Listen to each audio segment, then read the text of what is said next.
who is starting to be distanced. 1 kilometre remains for the Canadian champion Michael Woods.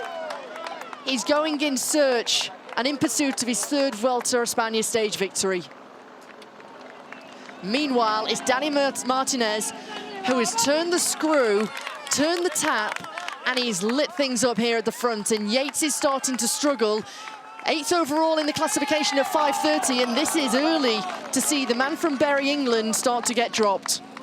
Yes, it's still a long way to go, and there's still quite some riders in this main group. Just again, the 2nd acceleration, and it looks like there's only going to be 6 riders, 7 riders at the most. Even Vlasov is struggling. Look at the pace that Danny Martinez is setting.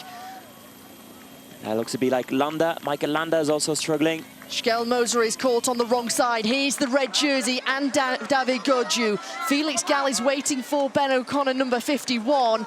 And already on these parts of the gradients and this part of the course, he's starting to be distanced. Sivakov is still there, as is Landa, but there's a little gap opening up. Rodriguez is there, but the race is going up the road for the GC here. As the top GC riders now have really put on the pressure. I think it seems like Carapaz has also been distanced. Oh, he almost came off there, Vlasov. And there's the acceleration of Roglic. Mass on the wheel. Sepkus looking absolutely great today. Lipovic is making his way back forward, as is one rider who's completely caught out. There's Mikel Landa, who's on the drops, trying to get some leverage, going side to side. Ben O'Connor seems to have maybe found another gear. Vlasov just takes a good glance at him, just to size him up, see how he's feeling. Perhaps he'll radio through and say, look, Primož, you're cracking the red jersey here. Look at the gaps opening up. And Rodriguez doing a great job there for BNB Arkea. He's hanging in there around that 10-12 position. Carapaz is also distanced.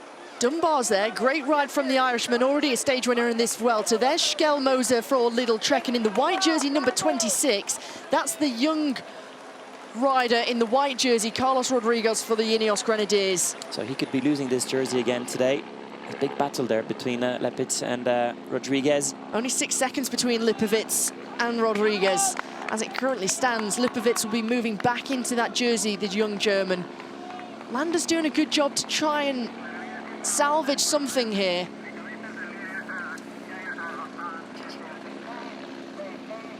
Shkel Moser also battling well. He's been distanced, but he's not dropping too many seconds at the moment, probably about 8 to 10 seconds. Roglic playing around with his head unit. Carapaz. Carapaz struggling here. The riders scattered all over the Puerto de Ancares. Mas has always wanted to watch Primož Roglic like a hawk. It's been Movistar who've been taking it up. Sepkus looking good. The first time in this Vuelta where he's really been right in the race.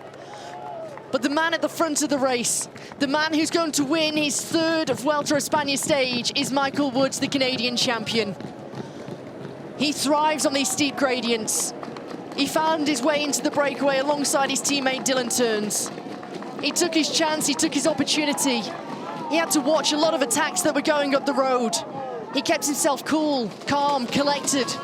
The experience showed for the 37-year-old Canadian champion. With 175 meters left to ride on these steep gradients of the Puerto Ancares, Michael Woods is going to take his 4th Grand Tour stage victory.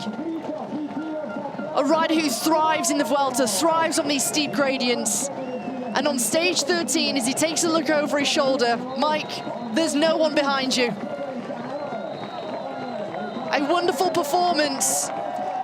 Another Vuelta stage victory, and it's the Maple Leaf that's victorious. Mike Woods, the Canadian champion, wins stage 13.